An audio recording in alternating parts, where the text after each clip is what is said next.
La longue histoire de la planète a fait du territoire de la France la sentinelle la plus occidentale du vieux continent. Sur ces 550 000 km² de vieille terre, balayée par tous les climats, l'évolution du vivant a rassemblé la quintessence d'une faune et d'une flore exceptionnelles, et le temps a sculpté les paysages les plus variés, où parfois nos lointains ancêtres ont caché leurs secrètes empreintes. Nicolas Hulot et Ushuaïa Nature sont au cœur du Causse Méjean, en Lozère, au sud du Massif central. Exactement au carrefour des vents cardinaux soufflant sur la mémoire pétrifiée d'un océan fantôme, vieux de 200 millions d'années.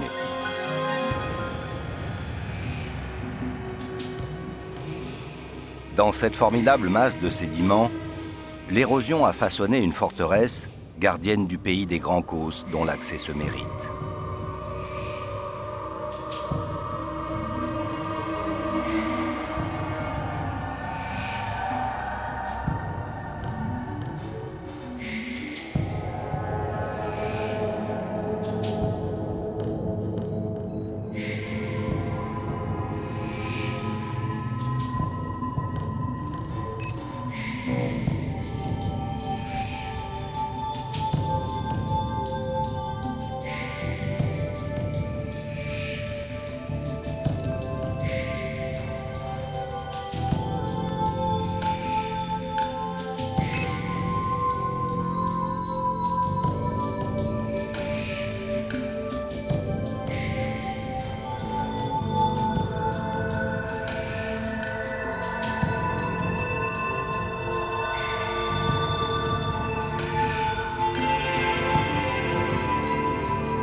Splendide.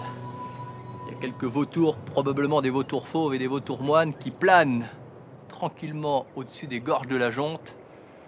Comme quoi, il n'y a pas toujours besoin de faire des milliers de kilomètres pour en prendre plein les yeux. Ça tombe bien parce que ce soir, on va bouleverser quelques idées reçues. L'une, c'est de croire justement que l'émerveillement et le dépaysement sont forcément proportionnels à l'éloignement, et que les mots nature, sauvage ou espace ne s'accommodent que des contrées lointaines. Bonsoir, une fois n'est pas coutume, Ushuaïa Nature presque à la maison, pour garder à l'esprit que parfois, aussi en France, sous nos pieds ou sous nos yeux, il peut y avoir des trésors cachés. Pour preuve, ce périple insolite que nous allons faire ensemble ce soir, qui devrait, je l'espère, étonner les plus blasés d'entre nous, à l'issue duquel, si tout va bien, pour le moins, nous devrions nous concilier les esprits et nous attirer la mansuétude des dieux, si l'on en croit les chamans d'antan, pour lesquels il y a deux moyens de rentrer en communication avec les esprits et avec ce monde magique qui révèle les secrets de la nature. Le premier moyen, c'est de voler pour élever l'âme, ou plus prosaïquement, de rêver de voler avec les oiseaux.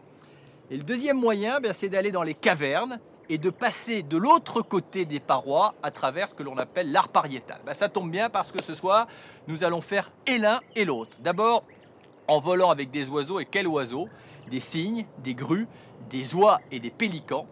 Quelques-uns des oiseaux de cet exceptionnel film de Jacques Perrin, Le Peuple migrateur, ces oiseaux qui aujourd'hui contribuent à la science et surtout à la connaissance du comportement animal le plus raffiné, le plus complexe qui soit, le vol, et au-delà du vol, ces migrations étonnantes que les oiseaux migrateurs opèrent 2 fois par an.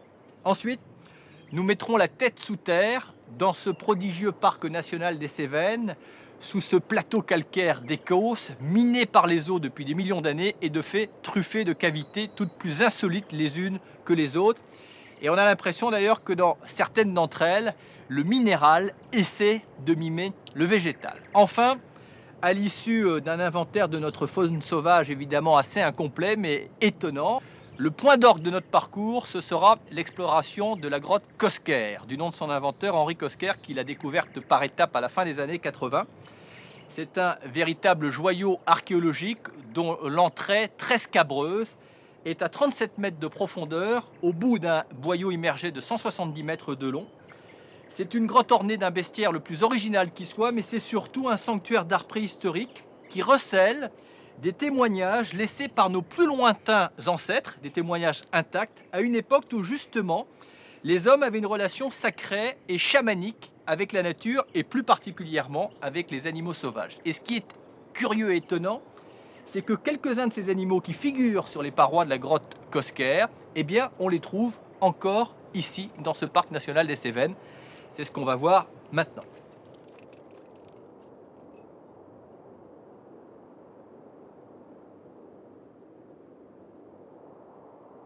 Allez, on vient là.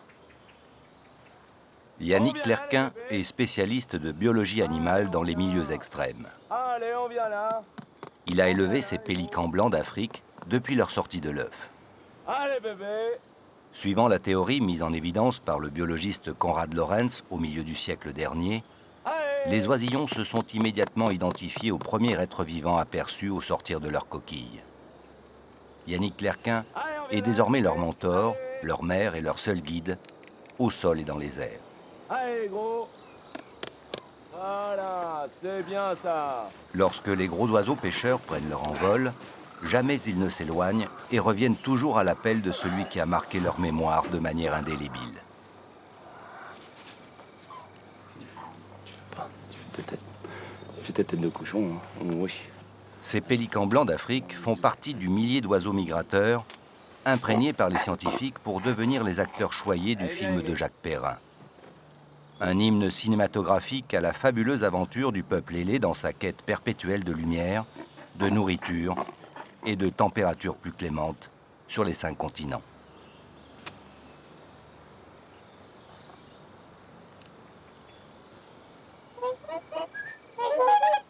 Allez, viens m'avoir ici, viens boire un coup. Romain Bianchin s'est occupé de l'imprégnation d'un petit groupe de cygnes. Il a vécu en permanence auprès d'eux, respectant leur vie sociale pour qu'ils conservent une totale cohérence avec leur espèce. Tous les oiseaux imprégnés par les scientifiques pour les besoins du film l'ont été dans le respect de leur identité et de leur personnalité. L'homme s'est simplement intégré au groupe avec la totale complicité des animaux. Proche du cri de ces oiseaux, le son produit par ce klaxon est signe de ralliement sur terre et dans le ciel.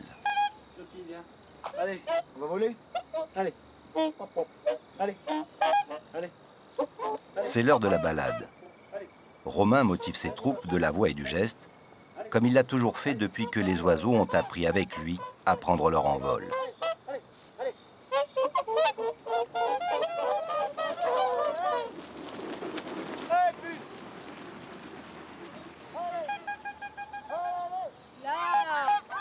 Aude Ménil, biologiste, a élevé au Canada une quarantaine d'oies des neiges selon la technique de l'imprégnation. Ce sont des animaux délicats, méfiants, mais qui ont acquis une confiance totale envers celle qui les a vus naître, nourris et maternés tout au long des mois qui ont suivi. Les oies sont un modèle de migrateurs au long cours. Marie-Noël Divet a, quant à elle, supervisé l'élevage de grues cendrées. Grands coursiers des nuages, ces oiseaux graciles font preuve à l'état sauvage d'une étonnante résistance durant leur long vol migratoire. Les oiseaux se sont familiarisés avec toutes sortes d'engins, particulièrement les ULM. 3 appareils biplaces s'apprêtent à prendre l'air. Jean Rousseau volera avec Nicolas. Bernard Dupont pilotera l'ornithologue Yvon Lemao, qui dirige un laboratoire d'écophysiologie. Patrice Aubertel, caméraman d'Oussoya Nature, rompu aux prises de vue délicates, fait équipage avec Jean-Michel Rivaud. Les gants. Et c'est parti.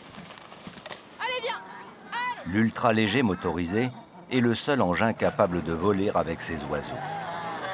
Il permet surtout aux scientifiques de mieux comprendre le comportement des animaux dans le ciel et d'observer au plus près la mécanique de vol de ces extraordinaires voiliers. Après un petit échauffement, une quarantaine d'oies des neiges est invitée à flirter avec le ciel.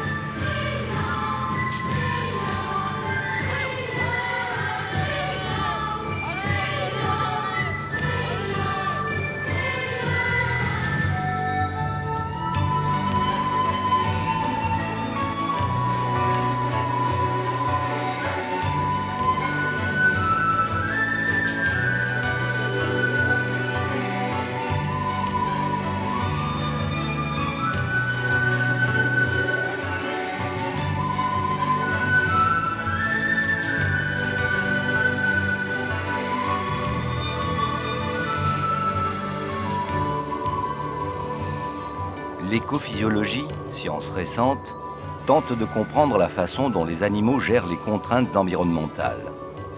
Car bien des mystères de la migration restent inexpliqués. Comment, par exemple, les oies à tête barrée, cousines de ces oies des neiges, parviennent-elles à franchir l'Himalaya en volant à 9000 mètres d'altitude?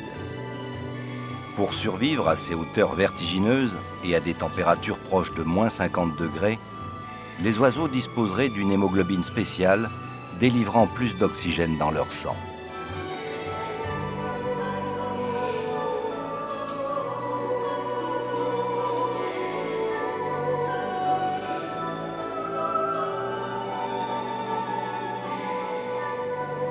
Et voilà cette ligne splendide, ces oies. Oh, qu'est-ce que c'était magnifique. Regardez ça.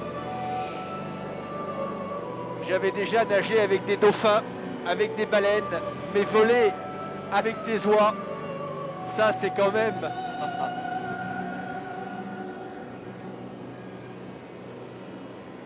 Incroyable.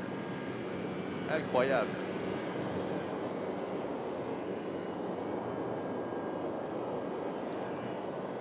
On pourrait les toucher si l'on osait. On a tellement peur de les déranger, mais en fait, elles savent parfaitement s'intégrer dans le vol.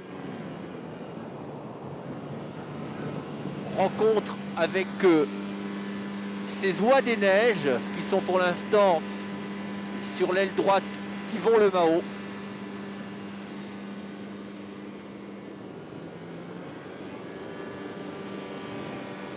Regardez ça. Ah, ça c'est magnifique. Yvon pour Nicolas. Oui, je te reçois très bien. Nicolas, je suis émerveillé. Yvon, moi je ne trouve pas les mots parce que c'est une émotion d'une intensité incroyable, car on ne sait pas très bien si tout d'un coup on ne va pas se réveiller, sortir d'un rêve qui est trop beau. Ces oies qui sont vraiment à côté de nous, on peut distinguer le moindre battement de muscles et d'ailes. Et les migrations des oiseaux sont probablement un des comportements des animaux les plus audacieux qu'ils soient et qui nécessitent une gestion et une économie d'énergie tout à fait stupéfiante, Yvon. Oui, en fait, ces oies, elles font un voyage de 4 à 5 000 km partant de l'Arctique canadien. Elles vont jusqu'au sud des États-Unis. Et alors, en face de nous, on a des athlètes, en fait. On sait que la fréquence cardiaque des oies qui au repos est à 50 battements par minute. Elle passe à 200 battements par minute. Et leur vitesse est comprise entre 50 et 100 km/h. Alors, ce qu'il faut noter, c'est que plusieurs semaines avant que les oiseaux n'entament leur long périple, il y a toute une préparation, je dirais, quasi logistique. Et notamment, les oiseaux se gavent de protéines et d'énergie. Certains allant jusqu'à doubler de volume avant leur long jeûne. Oui, c'est-à-dire qu'elles doivent accumuler de la graisse, mais comme leur poids augmente, il faut aussi qu'elles augmentent leur puissance musculaire. Et au cours du vol, elles utilisent à la fois les lipides de ces graisses, mais aussi les protéines de ces muscles. je ne peux pas m'empêcher aussi de penser à un oiseau qui est 1000 fois plus petit que l'oie. L'oie pèse 3-4 kilos et je pense à l'oiseau mouche à gorge rubis qui pèse seulement 3-4 grammes et qui accumule 2 grammes de graisse et qui vole du Québec à l'Amérique centrale en passant par le golfe du Mexique en volant d'une traite sur 1000 km. Est-ce qu'on sait maintenant, est-ce que l'on soupçonne comment ces incroyables navigateurs aériens arrivent à s'orienter avec une telle précision? Oui, en fait, ils utilisent beaucoup les étoiles, ils utilisent le soleil et ils connaissent la topographie des lieux. Alors, ce que l'on a appris maintenant, et notamment grâce aux oiseaux qui filment le peuple migrateur, c'est que les oiseaux, s'ils volent en V, c'est pour notamment faire des économies d'énergie. Les scientifiques ont pu poser sur les oiseaux des capteurs qui enregistraient les battements cardiaques. Oui, ça a été fait sur des pélicans au Sénégal et il a été montré qu'ils réduisent de 13% leurs dépenses en vol à partir du moment où ils sont en 3e position. Et en fait, ce n'est pas toujours le même individu qui est en tête. Il passe à tour de rôle et ensuite se décale, économisant ainsi leur énergie. Et qu'est-ce que l'on sait maintenant, Yvon, du sommeil des oiseaux, et notamment pendant leur vol? Alors les oiseaux ont un sommeil très particulier puisque le sommeil paradoxal qui chez nous correspond au rêve est caractérisé par des épisodes très très courts de quelques secondes.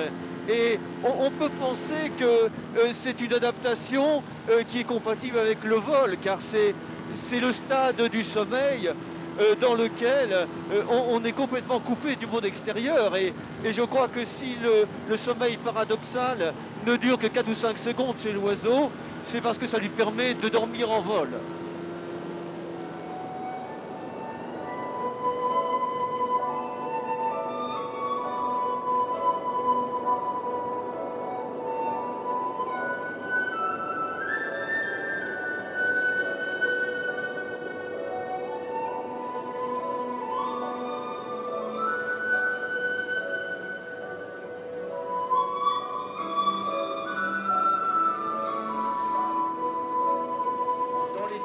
D'émotions vécues depuis plusieurs années dans Ushuaïa, nous sommes à l'échelle 10.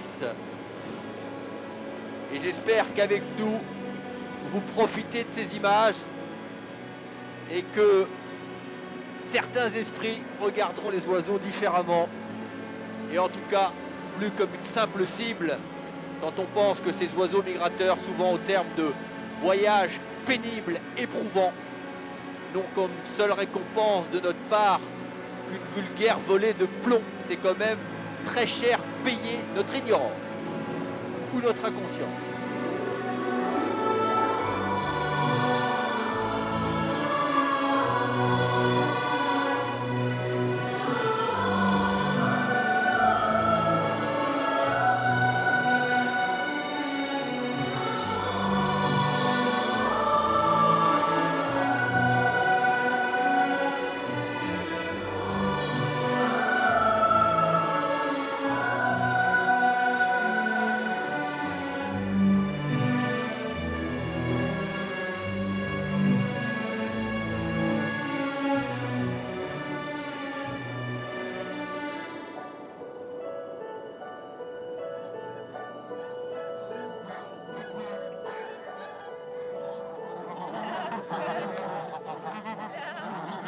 Les oies des neiges retrouvent leur accompagnatrice.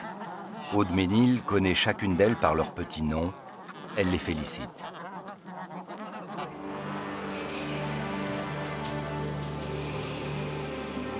Patrice Aubertel et son pilote Jean-Michel Rivaud poursuivent le vol. Leur ULM a été spécialement construit pour la prise de vue. La barre avant a été supprimée et le train d'atterrissage s'escamote pour laisser le maximum de champ au caméraman. Suivre les grues cendrées dans l'œilleton de la caméra exige beaucoup de métier. Le pilote, quant à lui, doit réagir au moindre changement de cap des animaux. mais une réelle complicité existe entre ces grands migrateurs et les hommes qui les accompagnent dans le ciel.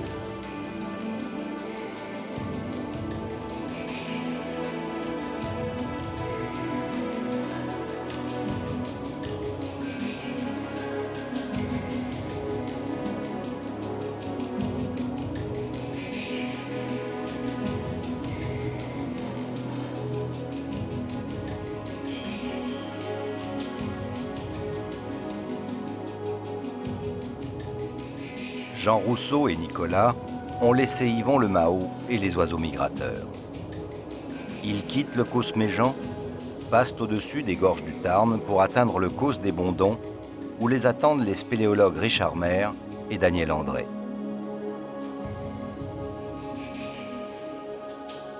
Ce plateau, situé aux frontières de la Lozère, est cisaillé par 3 rivières souterraines. Celle de Malaval a créé au fil des millénaires une splendide caverne naturelle.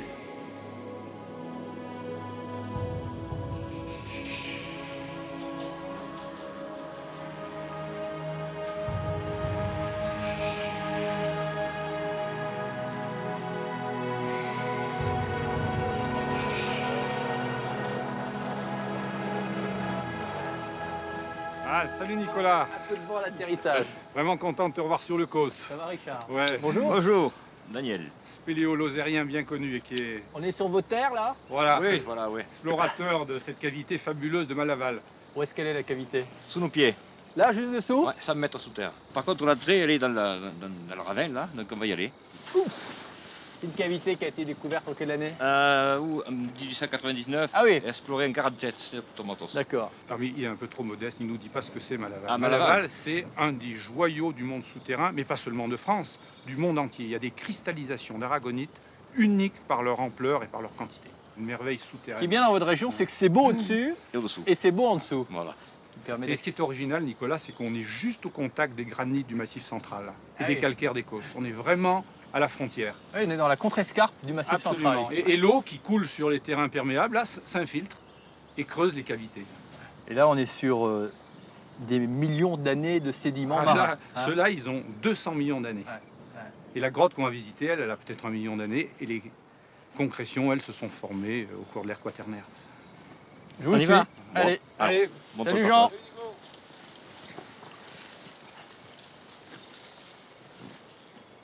ouais, c'est à peu près en face, là.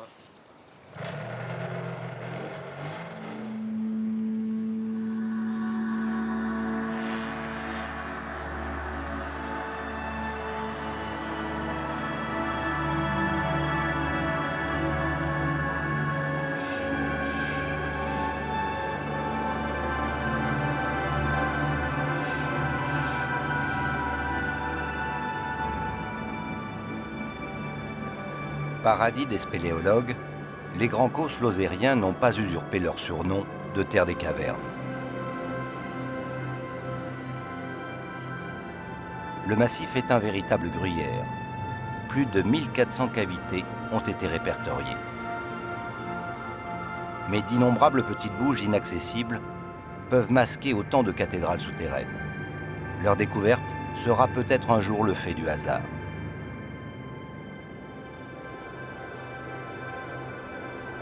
Après une descente en rappel d'une trentaine de mètres depuis la surface du Causse, Nicolas, Richard Maire et Daniel André ont atteint la rivière Malaval.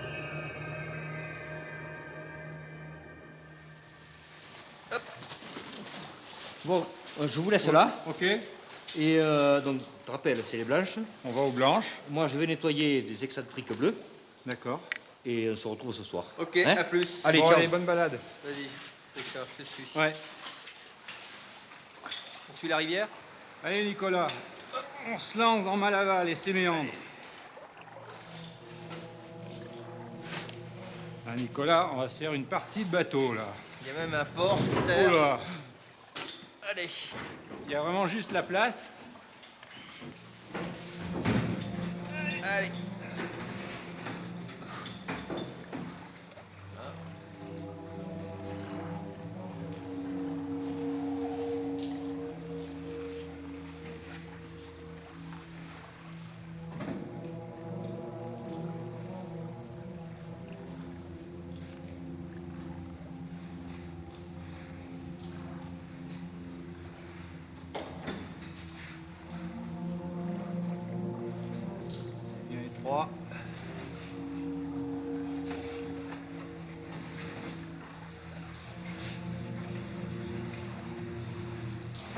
Ça me fait penser au canot de Martel. C'est le fondateur de la spéléologie. En 1888, il a traversé la rivière souterraine de Bravavio dans un bateau comme ça. Il l'a trimballé, ce bateau, sur presque 2 km sous terre, tantôt en navigation, tantôt sur le dos. Là, on est à quelle profondeur sous terre, là, à peu près? Oh, on est à moins 60 à peu près. Je crois qu'on va bientôt pouvoir débarquer. Ouais, là, on a pied, là, Nicolas, on va pouvoir descendre. On le laisse là, il va pas partir Ouais, bien c'est loin. bon.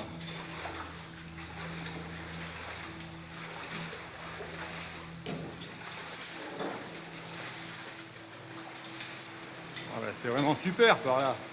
C'est de la spéléo tropicale pratiquement. Pas vrai, Nicolas? Je me méfie toujours de l'enthousiasme des spéléos, parce qu'en général, Ouais, mais plus vous êtes enthousiaste, plus on va... je peux te dire par rapport au trou Galérer. alpin, on se régale ici. Hop. Ah, voilà. Je crois que les choses sérieuses commencent. Hop. Une jolie baignoire, là. C'est bien. T'es pas d'accord? Je te dirai mon sentiment plus tard. Ouais. Alors évidemment, dès qu'on a des trucs qui s'accrochent, comme les sacs, c'est bien. Hein. Je pensais que l'intérêt d'être sous Ouais. terre, c'est d'être à l'abri de l'eau. Ouais, mais fait- s'il n'y a pas d'eau, il n'y a pas de grotte, hein. Il n'y a que dalle. Je veux bien t'accorder ça. Tu sais, Nicolas, il y a 2,5 km de rivière souterraine comme ça. Hop là. Il faut bien 10 heures aller-retour.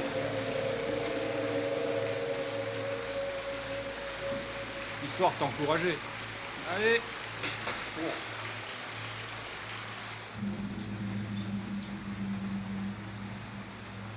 Si t'as soif, je te conseille de ne pas boire l'eau de Malaval. Pourquoi? Tu sais pourquoi? Il y a plein de filons métallifères et c'est riche en oligo-éléments, du plomb, du cuivre, du zinc, voire même de l'uranium. Pas de magnésium? Ah, il y a du magnésium, mais par contre, il est pas mauvais. Hop. Les câbles.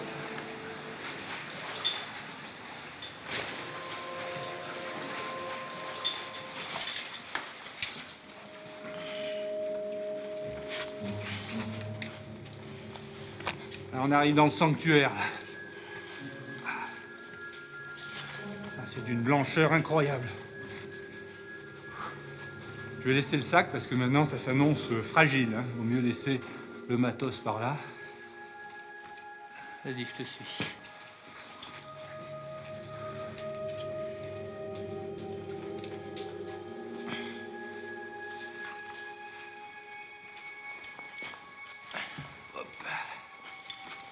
Là, on arrive pratiquement au plafond. Ah oui, là. Mais alors c'est pas n'importe quoi hein, ce qu'il y a. Oh, Invraisemblable. incroyable. C'est d'une blancheur immaculée. Et la galerie des Super Blanches, c'est un paradis minéral, une cathédrale souterraine, avec des cristallisations vraiment étonnantes. Et on est à peu près 30 à 35 mètres au-dessus de la rivière, dans une galerie totalement sèche, une galerie fossile, comme on dit en spéléo. Ah oui, non, c'est magnifique. Et le calcaire qui a été dissous par l'eau de pluie a recristallisé, mais sous une forme spéciale, l'aragonite. Et cette forme de cristallisation, c'est pas courant. C'est peu courant avec une telle abondance, avec de telles géométries. Les formes Faut sont... comme coïncidence de loi physique ou chimique pour Ben d'abord, il faut que l'eau arrive très doucement. Elle s'égoutte, elle s'évapore très lentement, et elle donne un cristal extrêmement dense, qui est plus dense que le calcaire normal. Une densité de 3 à peu près. Tiens, on va essayer de regarder. Ouais, Alors, là, intérêt à il y a- faire il y a vachement vraiment, gaffe parce là, que faut faire je suppose que c'est très extrêmement fragile. attention. C'est un environnement exceptionnel, d'ailleurs qui doit être absolument protégé pour les générations futures. Tu me dis Attention. si ma tête ne touche Non, pas. c'est bon. Voilà. Ah oui. Là, on a des formes au plafond, un spectacle ahurissant. Alors c'est ça qu'on appelle les excentriques. Ce sont des excentriques. Tu me diras que ça porte bien son nom parce que c'est quand même une belle démonstration où la nature se laisse aller à toutes les excentricités, Exactement. dans la mesure où il n'y a pas véritablement de logique. En général, quand même, la minéralisation ou la cristallisation obéit à la première des lois physiques, qui est la pesanteur. Oui. Comment est-ce qu'on peut expliquer, si tant est qu'on en soit capable, que ces excentriques, tout d'un coup, Bah, elles quittent ont- la verticale pour quasiment... C'est ça, elles ont des formes indécises. Ouais. Là, la pesanteur ne joue plus réellement. Il y a plusieurs paramètres en jeu, mais aucun n'est dominant. Alors, ce qui se passe, c'est la loi mathématique du chaos. Ça part dans toutes les directions. Les forces de cristallisation n'obéissent plus à un paramètre dominant. C'est la loi du chaos, elle se vérifie ici. Mais alors, ce qui est quand même incroyable, c'est que le chaos peut donner des choses, Oui, c'est ça. Pour finir, le Étonnant. chaos, c'est pas aussi dramatique qu'on le pense. du moins pour les minéraux. Mais par exemple, quand tu vois là, carrément une horizontale, il peut y avoir une influence, par exemple, je sais pas, d'un courant d'air. Ah ben oui, absolument.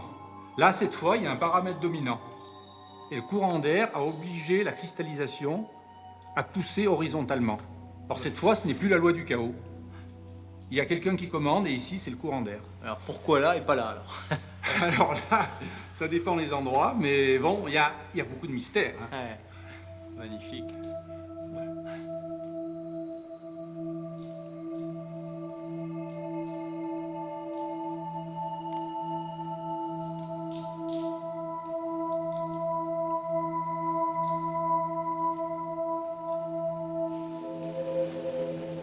Daniel André est propriétaire de la grotte de Malaval, un site désormais interdit au public qu'il couve et surveille comme la prunelle de ses yeux.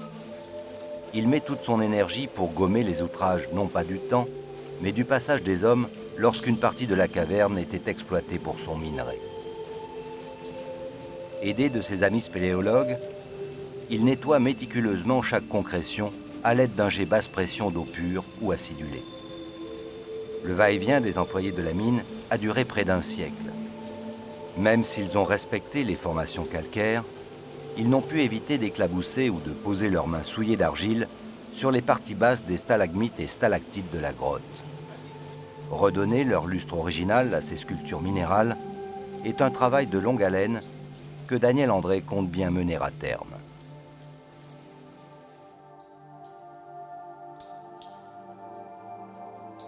Une équipe d'Ushuaïa Nature s'est rendue dans quelques-unes des cavernes décorées des plus remarquables concrétions calcaires, comme ici à la Pousselière, non loin de Béziers.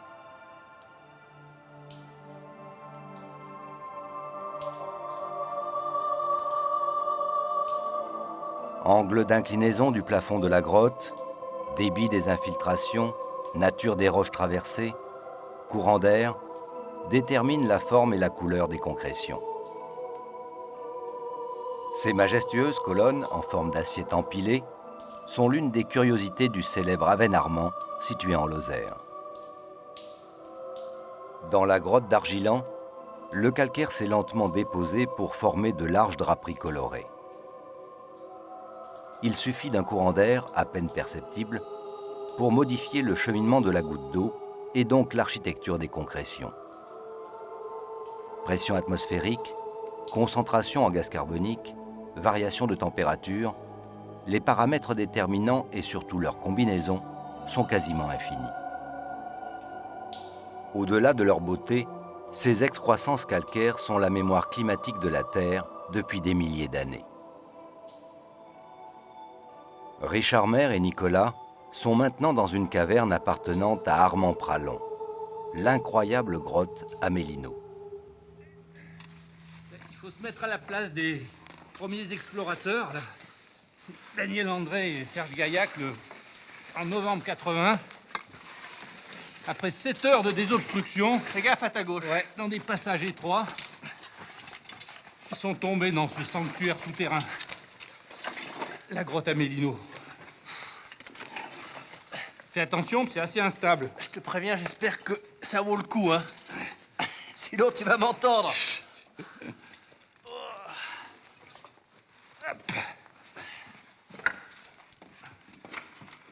C'est bon. Oh,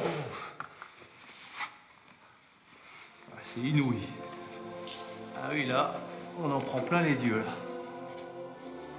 C'est incroyable ici. Comme une pluie minérale figée.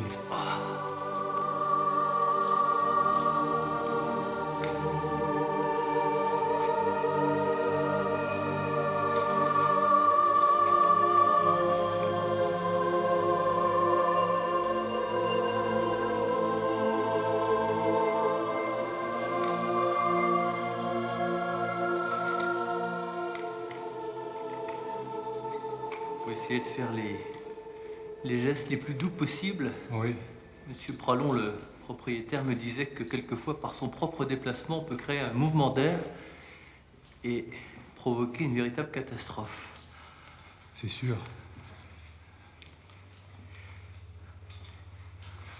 On a presque des scrupules, tu sais, à Ah oui. Il faut être d'une vigilance extrême. la moindre maladresse C'est un véritable... pourrait détruire ce que la nature a mis plusieurs milliers d'années à fabriquer. C'est un véritable écrin minéral.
Vraiment faire très attention.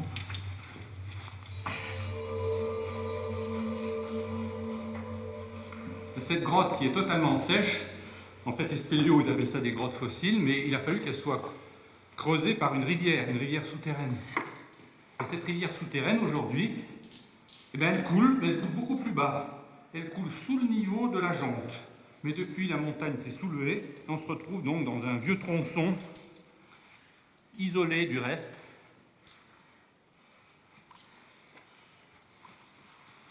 Là, c'est superbe.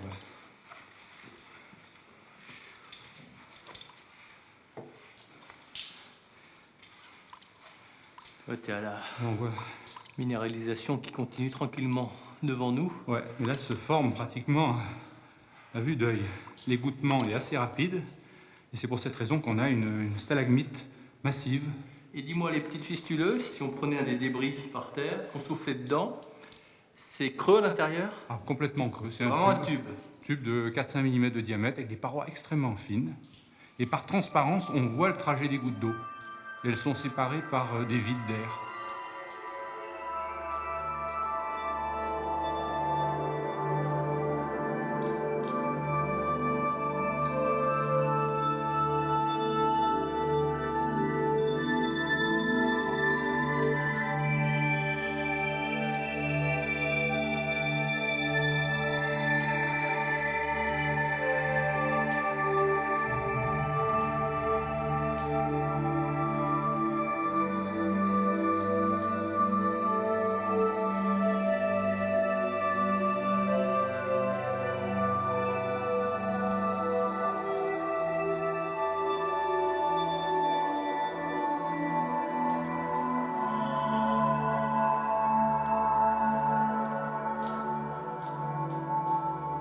Là, Nicolas, on a vraiment la fistuleuse la plus haute de la grotte. Elle fait 4,50 m. Et là, elle est partie pour faire la jonction dans combien d'années, à ton avis? Ah, peut-être dans 2000 ans. On s'approche volontairement pas plus parce que Oui. qui est-ce qui l'a involontairement fait bouger rien que par un passage un peu rapide? Je crois que le jour de la découverte, un des explorateurs est passé devant et l'a fait vaciller d'une dizaine de centimètres. Ouais, ça doit forcément avoir quand même une certaine élasticité, mais Ah oui, il y a une certaine souplesse. Mais On va- il vaut mieux pas on va tenter pas le chercher diable. le point de rupture. Exactement. C'est beau, hein? Allez, je te suis doucement.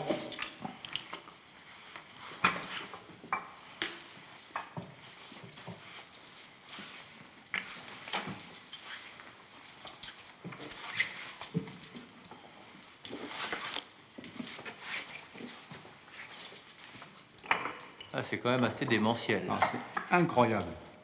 Moi, j'avoue que c'est la première fois que je vois un tel spectacle souterrain. Puis alors, regarde, surtout, c'est que c'est pas sur une petite surface, parce que la salle dans laquelle on est, elle est quand même gigantesque. Ah oui. Et ça se...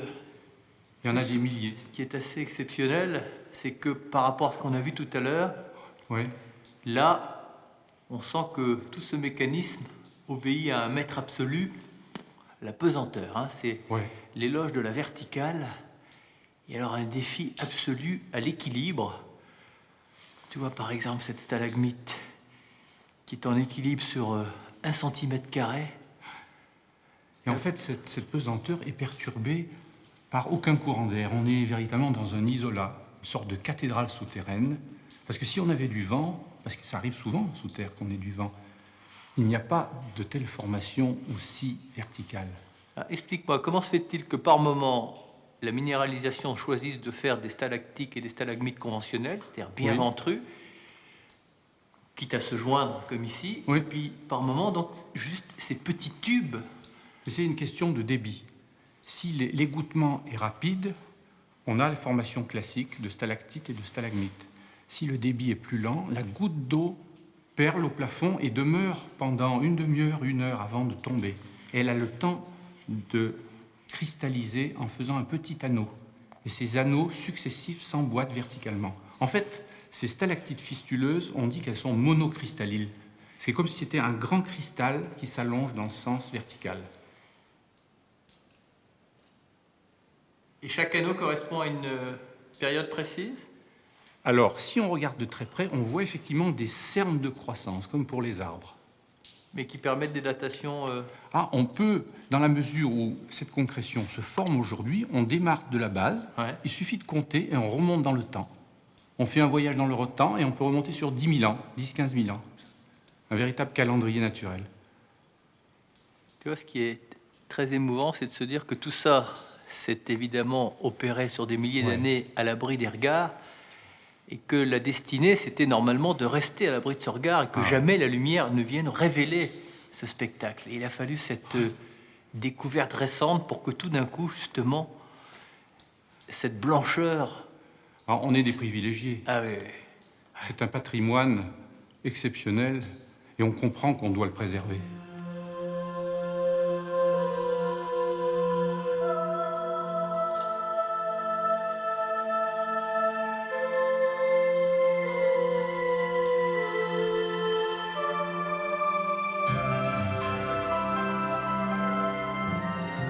Coiffant ce coffre-fort rempli de la précieuse histoire géologique de la Terre, le Cosméjean laisse filer le temps dans un silence assourdissant. Il fait partie du vaste parc national des Cévennes que les hommes n'ont jamais déserté. C'est même l'un des rares parcs naturels d'Europe habités en permanence. Et l'on y rencontre 45% de la faune présente dans l'Hexagone.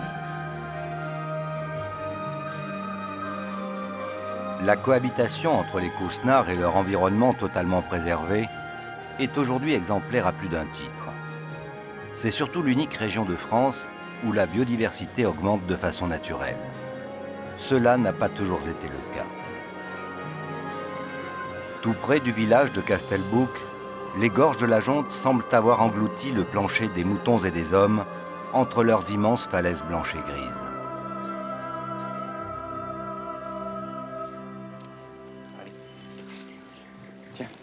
Attends, regarde le Nil là-bas. Sur l'étroit sentier surplombant les gorges, Jean-Louis Pinat est accompagné du jeune Corto Sant'Antonio. Tu veux regarder? Cet homme, garde du parc des Cévennes depuis plus de 30 ans, est responsable du programme de réintroduction des vautours fauves. Ces grands rapaces avaient été exterminés de la région avant la Seconde Guerre mondiale. Attention, là, que c'est dangereux. Abaisse-toi, doucement. Voilà. Tu es prêt là? Ça y est? Fais voir un peu. Attends, hein. Fais voir un peu les poulies si elles sont bien placées. C'est bon, les mousquetons sont bien fermés. Ok, mais allez, tu peux y aller. Décroche-toi. Et allez, à tout de suite. Profite de la traversée. Hein. C'est un beau paysage. Hein, voilà. Allez, fais attention de ne pas te coincer les doigts. Ça va? Tu n'es pas impressionné? Non. Tiens, pendant que tu es là-bas, regarde le rocher là. Regarde le vautour en bas. Regarde là-bas. Ah ouais, t'es juste en dessous, il passe. Qu'est-ce que ça te fait d'être au-dessus d'un vautour? Bon, c'est moi qui vole, c'est tout. Corto, passionné de nature, est un grimpeur émérite. Passer au-dessus d'un gouffre sur une tyrolienne n'est pas un problème. Âgé de 11 ans, il pilote son parapente et sait utiliser les courants ascendants pour voler plus longtemps, comme le font les rapaces.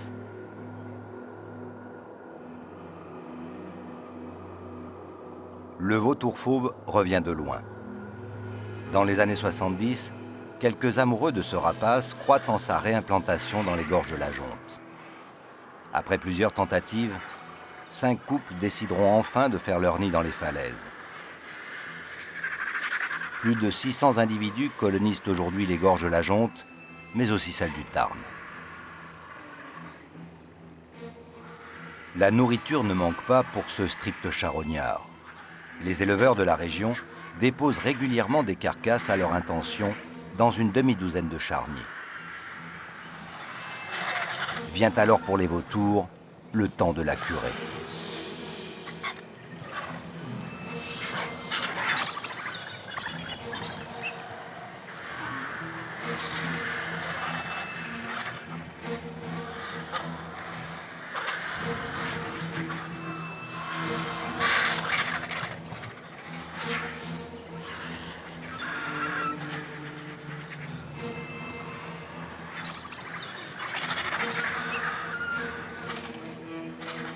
Alors, il y a un chef de colonie ou c'est chacun pour soi quand on les voit se bagarrer À la curée? Oui. Non, non, il n'y a pas de chef. Parce qu'ils Disons ont que faim. le plus agressif, c'est-à-dire celui qui a le plus faim, ou quand c'est un couple, celui qui a un petit à nourrir, qui va dominer, écarter les vautours qui sont autour, le cas échéant, pour pouvoir se nourrir le premier. Le vautour, quand tu le vois voler, il a une aisance extraordinaire, mais par contre, quand il est au sol, c'est un oiseau qui est très lourd et qui a souvent des difficultés pour s'envoler. C'est ce qui est fait qu'il va se nourrir en groupe, parce que quand on est en groupe, on se défend mieux des prédateurs éventuels qu'il peut y avoir autour de la curée. Il y a toujours un oiseau qui regarde et qui surveille. Donc si jamais il y avait un danger, eh bien, il pourrait s'échapper très rapidement. Il faut dire qu'un vautour, quand il a ingéré 1 kg à 1,5 kg de viande, eh bien, il peut presque plus s'envoler, il ne peut plus décoller pratiquement. Et si on s'approchait, là, la première réaction, ce serait de vomir tout ce qu'il a avalé, de régurgiter tout ce qu'il a avalé pour s'alléger au maximum pour pouvoir prendre son envol. Ils ont quelque chose accroché à la patte, c'est leur bague. Oui, oui, tous les vautours sont bagués. Depuis le début, les premiers vautours qu'on a lâchés, effectivement, on voulait savoir où ils allaient. C'est grâce à ces bagues qu'on a pu savoir que certains de nos oiseaux sont partis jusqu'en Afrique. Ah, je croyais que les vautours n'étaient pas des oiseaux migrateurs, plutôt qu'ils restaient ici toute leur vie. C'est vrai. Les vautours adultes sont des oiseaux sédentaires. Mais par contre, ils sont adultes rien qu'à l'âge de 4 à 5 ans. Ils peuvent rester jusqu'à 3 ans à l'extérieur de la colonie où ils sont nés. Et lorsqu'ils se sont installés quelque part, lorsqu'ils deviennent adultes et qu'ils sont capables de se reproduire, ils s'installent dans une colonie. Mais à partir de ce moment-là, eh bien, ils deviennent sédentaires. Ils ne partent plus.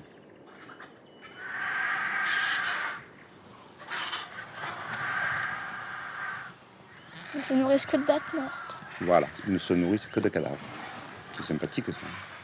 Ils nettoient la nature parce que tu sais que si tu laisses un cadavre exposé au soleil, ce sont les mouches, les asticots, les bactéries qui mettent beaucoup de temps pour l'éliminer. Ça sent mauvais. Mais ça arrange les deux, les éleveurs et les vautours. Oui, exactement. Ça arrange les deux. Ah ouais. Et puis nous, en tant que naturalistes, eh bien, on est heureux parce qu'on se fait un plaisir immense à les suivre et à les regarder.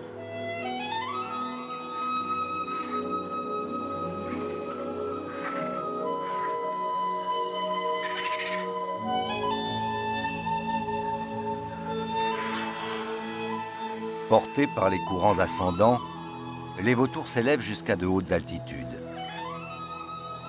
Leur vue perçante leur permet de distinguer un objet de 30 cm d'une hauteur de 3500 mètres.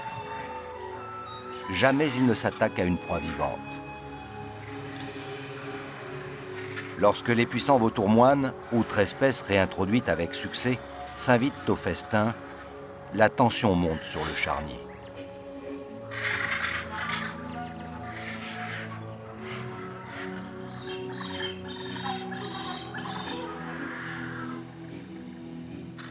On n'est pas loin, hein. On y sera vite. Jean-Louis Pinat souhaite montrer à Corto ce qu'est un nid de vautours fauves accroché à flanc de falaise. une descente en rappel d'une 50aine de mètres est indispensable.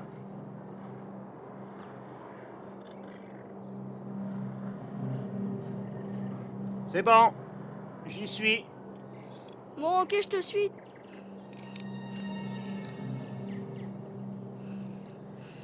Ça va? Ok. Mais bon, voilà, sois souple, très bien. Allez.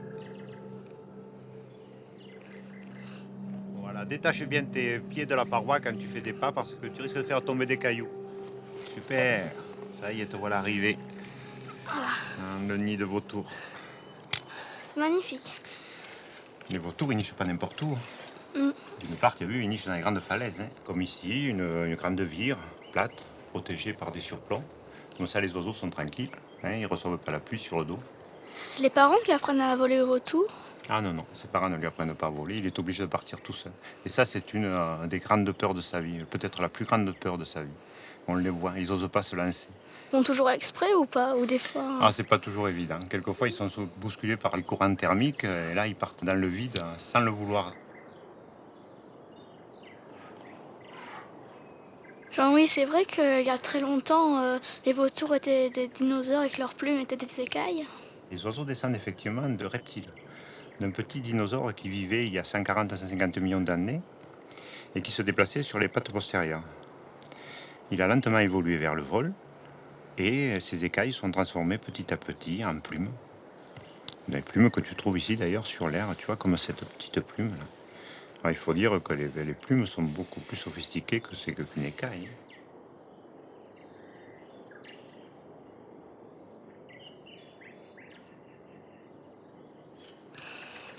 Ah, ça, c'est une très belle plume, celle-là. C'est une rémige primaire, une des 7 grandes rémiges qui se trouvent au bout des ailes et qu'on appelle digitées parce qu'elles sont écartées en vol. Ça sert à augmenter l'importance, puis à limiter les turbulences en bout d'aile. Et elles peuvent se plier. La plume est incurvée vers le bas, au repos, et quand l'oiseau vole, cette plume va se recourber comme ça, vers le haut. Vautours fauves et moines coulent désormais des vols heureux. On a aussi réintroduit avec succès le bison d'Europe sur les Causses, dont le biotope possède de nombreuses similitudes avec les steppes mongoles.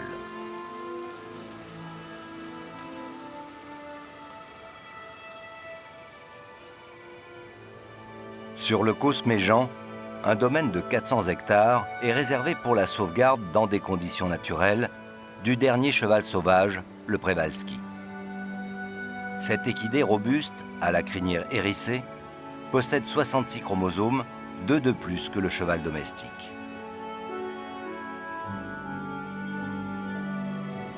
Sur ces plateaux où le vent peigne les cheveux d'ange, les mouflons corses, les plus petits de l'espèce, ont trouvé là une autre patrie. Quelques spécimens amenés dans les années 50 se sont parfaitement adaptés et reproduits. On rencontre ce mammifère à la sûreté de pieds infaillible dans 24 départements du sud et du sud-est de la France.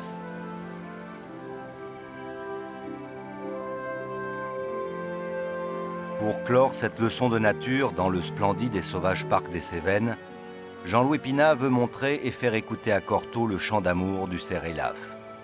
Un grand cervidé de 250 kilos, secret et méfiant, qui lui aussi avait disparu de la région. Réintroduit en 1956, sa population dépasse aujourd'hui les 500 individus. Encore une réussite exemplaire.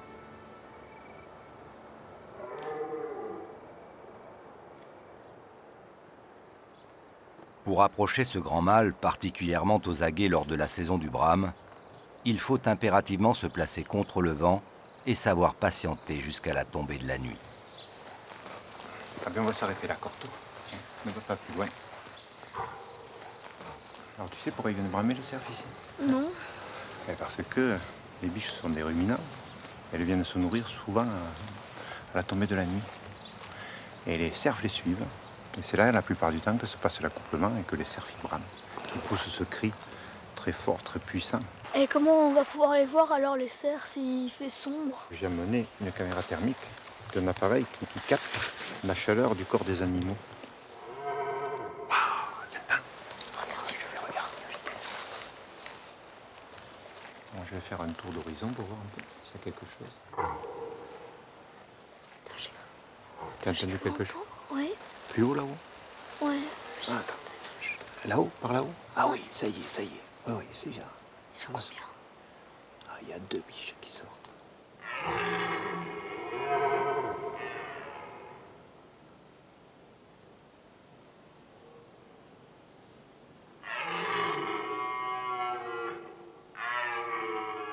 Tu veux regarder? Oui. Tu les vois? 2 biches.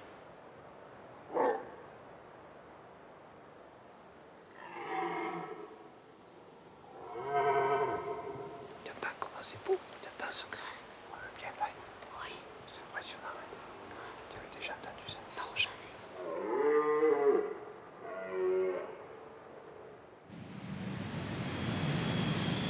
À environ 200 km à vol de vautour du parc des Cévennes, le Minibex, un bateau très spécialisé dans la recherche archéologique sous-marine, s'éloigne des calanques marseillaises en direction de la baie de Cassis.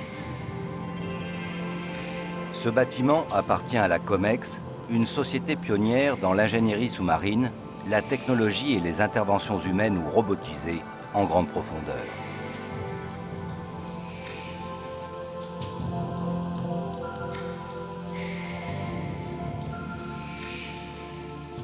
Sur la plage arrière, le Remora, un petit sous-marin de très haute technologie, capable de descendre à 610 mètres sous la surface, est équipé pour les investigations, la localisation et la récupération archéologique ou scientifique.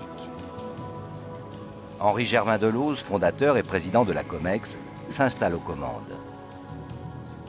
Luc Long, conservateur en chef au Drasme du ministère de la Culture, évoque la fabuleuse plongée que vont effectuer Nicolas et Henri Germain Delauze sur une épave récemment découverte, datée du IIe siècle avant Jésus-Christ.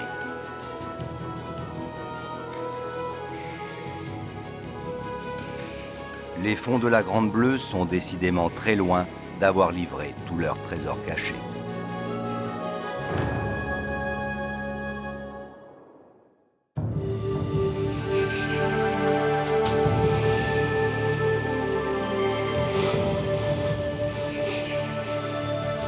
Nicolas Hulot a embarqué sur un navire de la Comex qui fait route vers la baie de Cassis, où a été repéré par 100 mètres de fond l'épave d'un bateau marchand vieux de 22 siècles.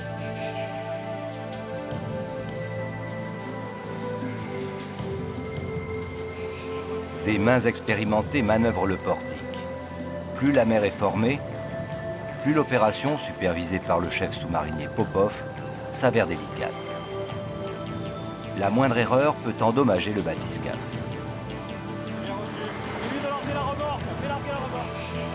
Un plongeur de l'équipe se prépare.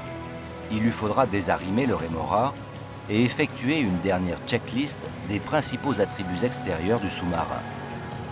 Fonctionnement des hélices carénées directionnelles et indépendantes, vérification du puissant système autonome d'éclairage, indispensable pour les plongées profondes.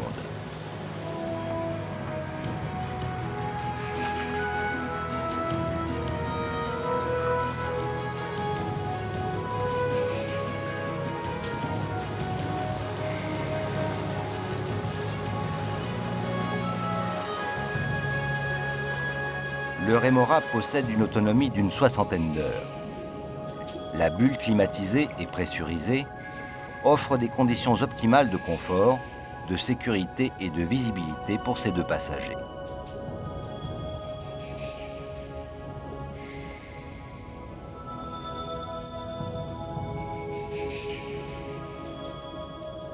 Le pilote vidange les ballasts et le petit sous-marin en liaison phonique et vidéo avec le bateau de surface s'enfonce lentement dans les eaux transparentes de la Méditerranée. Dans la salle de commandement du Minibex, les techniciens surveillent leurs écrans. À leur côté, Luc Long, chargé de la gestion scientifique et administrative du patrimoine sous-marin.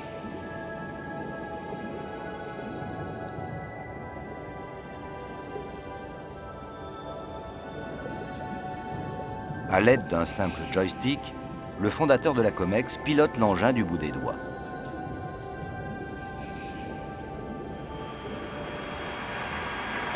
70 mètres, 70 mètres. Ok, bien reçu, Rémora, bien reçu.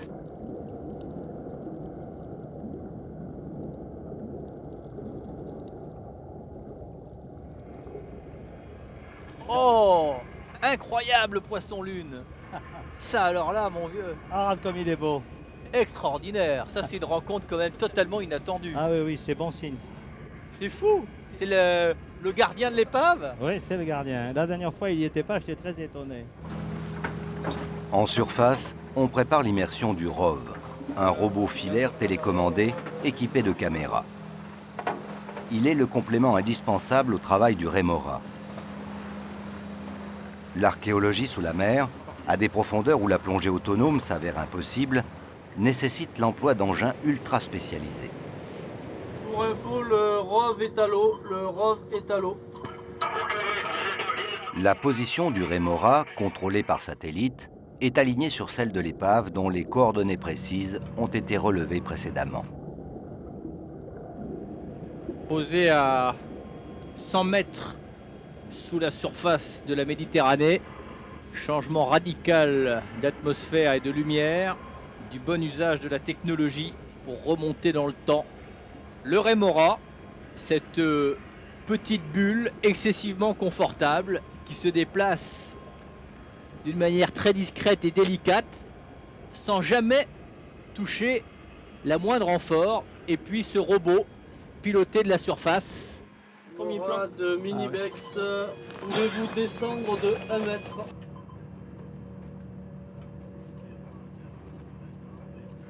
Sincèrement, c'est insensé. Un tumulus de combien d'épaisseur à ton avis? Hauteur environ 1,50 m à 2 mètres, longueur 20 mètres, largeur un peu moins de 10 mètres. Et alors, donc une surface de 200 mètres carrés. Le plus extraordinaire, c'est que ça sert maintenant de refuge à la faune marine.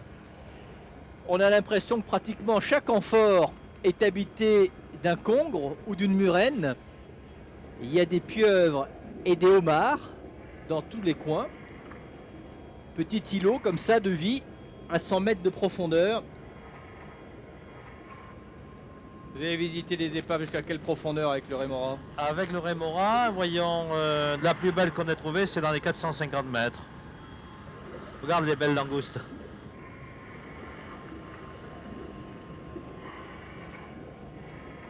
Vous l'avez découvert comment, Henri Germain? On l'a découvert en cherchant l'avion de Saint-Exupéry. Nous avons trouvé 7 épaves. Celle-là, nous l'avons baptisée entre nous Titanic parce que c'est la plus grosse. Et elle est absolument intacte. Hein. Alors, visiblement, c'était un bateau de transport. On n'a aucune idée pour l'instant de la raison pour laquelle il a... Non, elle est loin de tout récif, de tout écueil, loin de la côte, mais près de Marseille. Alors, est-ce une arrivée par Gros Mistral? Est-ce un coup de piratage? Il doit bien y avoir une autre raison que le mauvais temps, parce qu'une telle concentration, tu vas me dire, il y a aussi plusieurs siècles de commerce. Hein, puisque deuxième avant Jésus-Christ, deuxième après, ça fait 400 ans.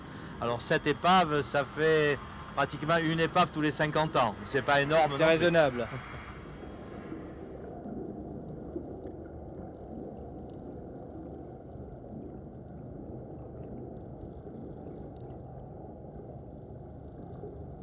Magnifique. On ose à peine s'approcher de peur de commettre un sacrilège.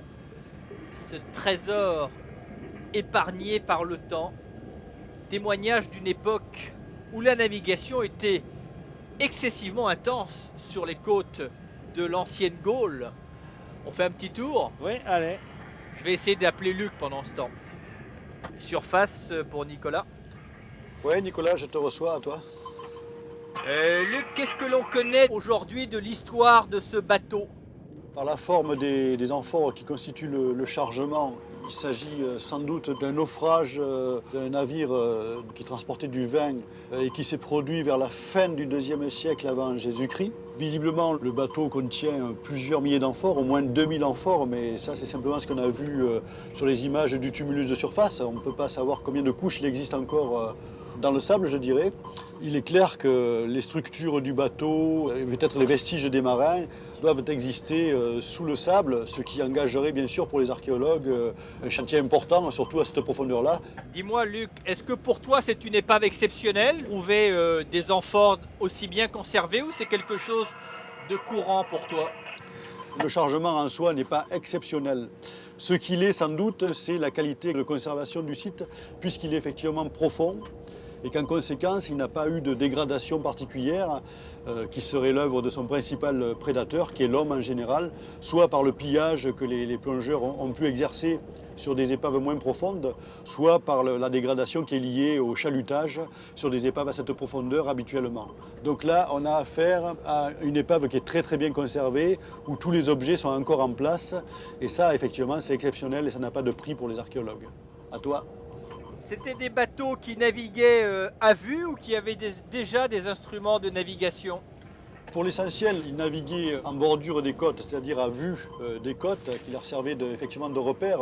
Il est clair pourtant qu'un bon nombre de ces bateaux, les plus gros d'entre eux, traversaient la Méditerranée et à un moment donné ou à un autre, ils perdaient effectivement tout repère. Alors on sait qu'ils s'aidaient beaucoup la nuit grâce aux étoiles, et qu'ils avaient une bonne connaissance de ce bassin méditerranéen, puisqu'il existait déjà à l'époque romaine un certain nombre de relevés cartographiques qui laissent penser évidemment que la connaissance du territoire était relativement bonne déjà pour l'époque. C'est quoi la bouteille là? C'est du verre là, non? Bouteille de bière, tu reconnais? Bon, il faut le laisser pour les archéologues du 3e millénaire qui auront un problème chronologique grave à régler à ce moment-là.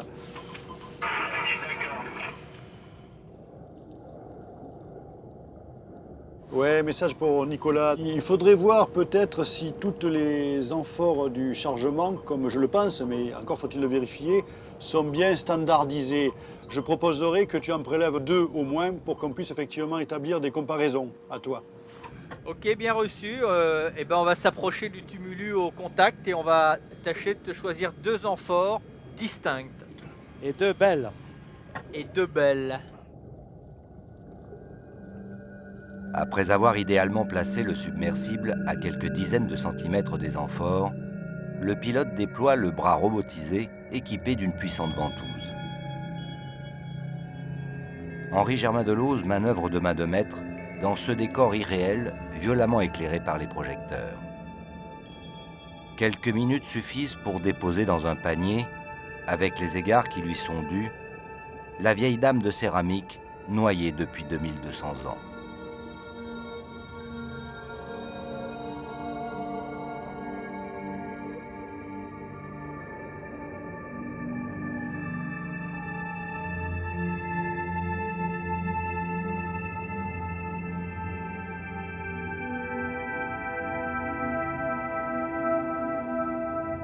Comme le souhaite Luc Long, une seconde amphore, située à quelque distance de la première, est à son tour capturée. Ces pièces inestimables, englouties par la mer et protégées par elle, semblent dans un remarquable état de conservation.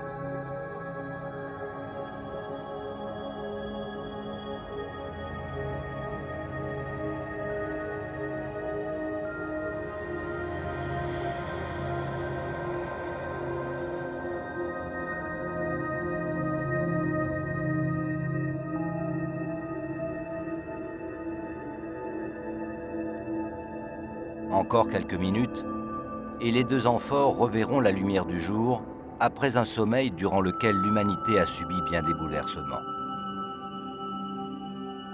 Quant au vin que contenaient ces jarres, pour en imaginer le goût, sans doute faut-il relire les poèmes d'Homère, car personne aujourd'hui ne pourra jamais plus en apprécier le vrai bouquet. Sur le pont du Minibex, Luc Long et le chef sous-marinier guettent l'apparition des reliques avec une fébrilité compréhensible. Elles ne sont pas cassées. C'est bien. Je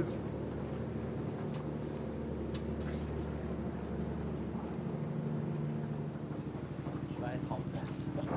Ah mon cher Popov. Bon, patron. Tout va bien? Tu vois, ce que j'ai trouvé le plus impressionnant, c'est la clarté de l'eau. La clarté de l'eau. Il y avait quoi, là? Exceptionnel pour toi, mon cher. Ici, dans cette région, il n'y a pas un mètre carré qui a pu vous échapper. Non, je pense pas. Celle-là, par exemple, quand tu l'as vue au sonar, t'as pas eu de doute. Attends, j'ai hâte de voir On va voir les amphores. les amphores de près.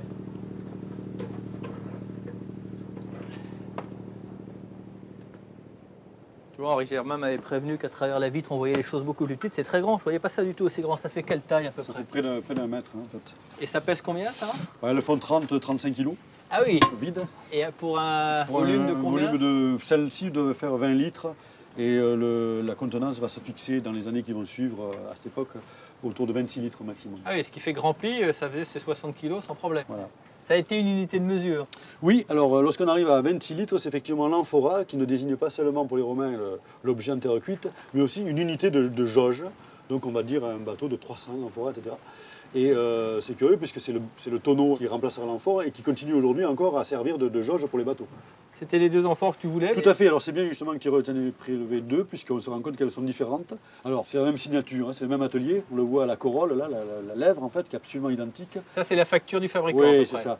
Mais on se rend compte que l'une est beaucoup plus fuselée que l'autre. Donc il y a deux espèces, deux variantes, peut-être deux commandes différentes ou deux séries d'ateliers qui appartiennent sans doute en tout cas au même propriétaire. Et elles étaient colmatées comment? Alors les Romains installaient un bouchon en liège.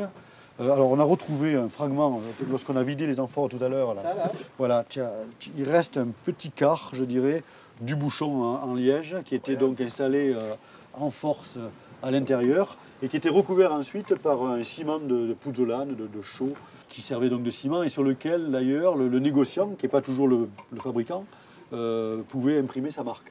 Alors, en tout cas, ce qui est amusant, c'est que ça met en lumière une chose qu'on avait probablement oubliée ou même jamais su, c'est qu'on a passé combien de siècles à importer du vin des Romains? Les Romains vont commencer à importer du vin en Gaule à partir de la fin du IIIe siècle avant Jésus-Christ. Les Étrusques l'avaient fait avant eux. Oui, au VIe siècle, mais en quantité, je dirais, limitée. Là, les Romains vont faire des affaires énormes, en fait, en Gaule.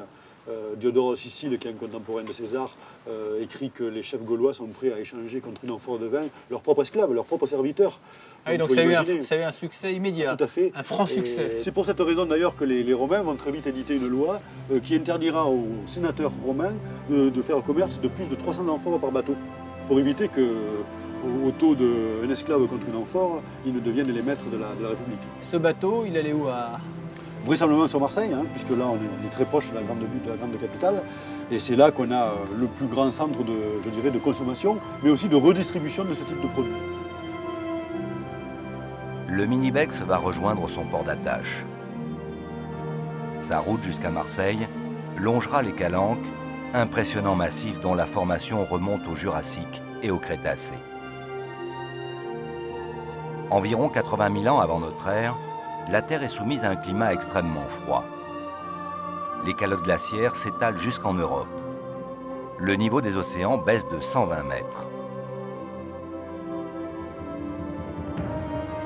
Au cours des millénaires suivants, le climat va lentement se réchauffer. Les glaciers fondent et le niveau des mers remonte inexorablement. La Méditerranée envahit les profondes entailles que les cours d'eau avaient creusées. Puis les choses se sont stabilisées il y a un peu moins de 12 000 ans pour offrir le spectacle des Calanques que l'on connaît aujourd'hui.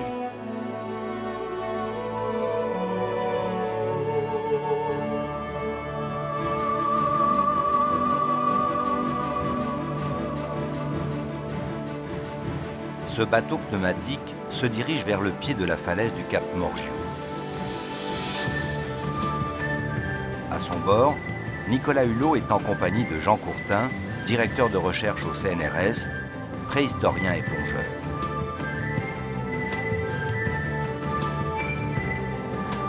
En 1985, le scaphandrier professionnel Henri Cosquer découvre par hasard, 37 mètres sous le niveau de la mer, au pied de la falaise, l'entrée d'un boyau noyé qui va le mener à une grotte ornée sous-marine, unique au monde. Morphologiquement et géologiquement, le paysage était le même. Pas très différent, il y avait peut-être un peu moins d'ébouli puisque l'érosion a été intervenue. Et la végétation évidemment était très différente, très abondante avec une forêt dense de pins sylvestres, de genévriers. Et là-dedans vivaient les bouquetins et les chamois. Il y avait des chamois dans les Calanques. Et puis le fond de la vallée, maintenant noyé, c'était une prairie avec un petit torrent ou un petit cours d'eau au milieu. Et là, devaient venir s'abreuver les chevaux, les bisons, les cerfs géants. À quoi ressemblait la planète au niveau de l'expansion de l'homme, de la densité, par exemple, dans l'emplacement de l'actuelle France? Il y a eu des estimations de fait par de grands scientifiques comme le professeur Loagrois qui estimaient la population de l'Hexagone à cette époque à 20 000 habitants. Il y avait de la place pour tout le monde. Oui, on n'avait aucune raison d'aller empiéter sur le territoire des autres. Absolument. C'était des nomades? Oui, certainement des gens qui en tout cas, pas vraiment des nomades, mais des semi-nomades, qui à partir de camps de base établis dans des zones privilégiées comme ici, à l'abri des vents du Nord, près de la côte, suivaient les déplacements des grands troupeaux d'herbivores. Parce que la température à cette époque glaciaire, c'était quoi? On peut imaginer la Provence avec le climat actuel de la Norvège, par exemple. Oui, avec des étés raisonnables et des hivers assez rigoureux. C'est ce qui s'en rapproche le plus. Quand tu étais plus jeune et que tu gambadais sur les calanques, tu as imaginé un seul instant qu'un jour, sous le calcaire, puisse y avoir de telles richesses? Absolument pas. Je n'aurais jamais imaginé que sous la mer, il y ait de telles merveilles, parce que c'est un peu un conte de fées, la grotte Cosquer. Oui, puis il faut quand même rappeler que c'est la première, et jusqu'à preuve du contraire, la seule grotte qui est de l'art pariétal en Provence. C'est la première dans tout le Grand Sud-Est. Ensuite, il faut aller jusqu'en Italie pour trouver quelques gravures dans des grottes de la Riviera. Ce que l'on va voir représente quoi? Probablement un tiers? Un tiers, peut-être un quart même, de ce qui originellement a été gravé et peint dans cette grotte. C'était un sanctuaire exceptionnel. Ce qui fait que si on tient compte de l'ensemble du volume initial, ça la met à parité avec les grottes les plus célèbres. À la parité avec des grottes comme Lascaux, où il y a plus d'un millier de figurations. J'imagine que la première fois que tu es arrivé dedans, ça a dû être... ça a dû cogner fort, non? Ah, c'était une immense joie, à en avoir les larmes aux yeux. Jean Courtin et Nicolas s'équipent pour une plongée dangereuse, au terme de laquelle ils rejoindront Jean Clotte, conservateur général du patrimoine et spécialiste mondial de l'art rupestre.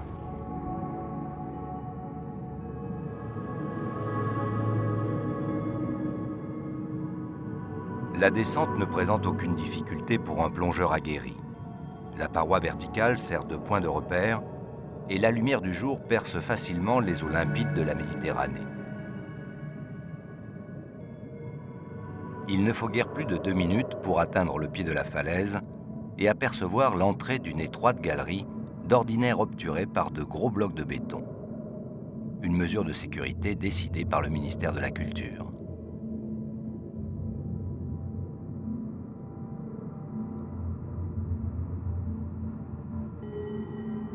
Il y a 30 000 ans, les hommes du Paléolithique accédaient ici à pied sec. La mer était 120 mètres sous son niveau actuel. Les îles d'Hyères, de l'Érins, les archipels de Rieul, du Frioul et l'îlot du Planier étaient alors reliés au continent. Une immense plaine herbeuse et stépique occupait le golfe de Marseille et une grande partie du golfe du Lion.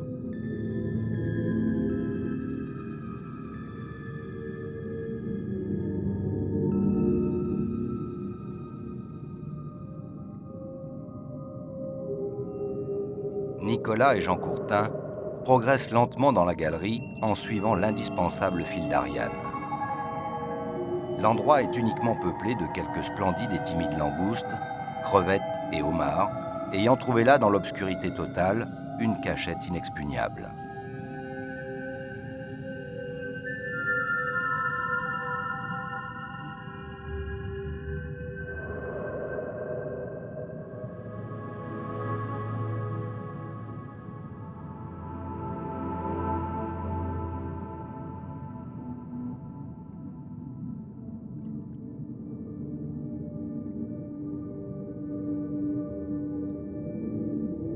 Il a fallu une belle persévérance et un grand professionnalisme à Henri Cosquer lorsqu'il s'est aventuré pour la première fois en septembre 85 dans cette interminable galerie. Armé de sa modeste lampe de plongée, il a parcouru seul ce tunnel, évitant le piège des fausses galeries. Surtout son courage tranquille et la prudence que lui a enseigné sa grande expérience de la plongée en grotte lui ont permis de nager calmement et le plus près possible du plafond pour ne pas soulever des nuages de sédiments et perdre toute visibilité.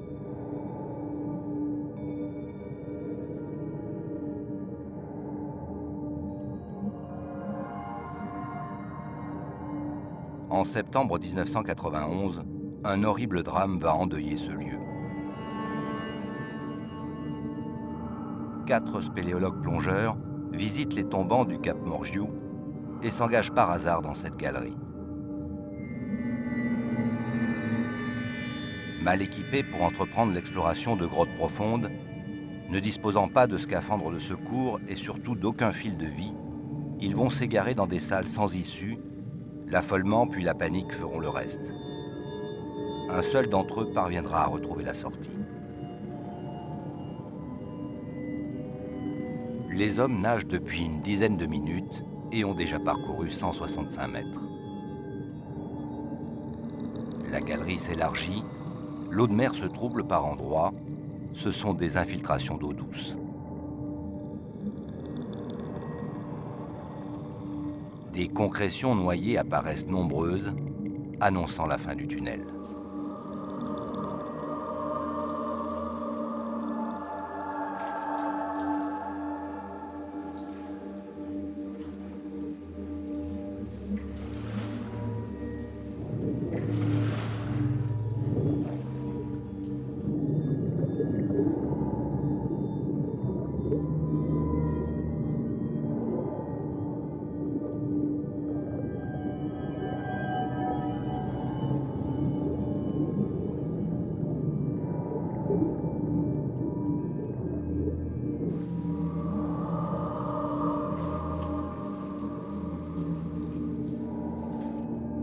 Encore quelques mètres à parcourir dans un incroyable décor aux allures de cité engloutie, et l'émotion sera à son comble.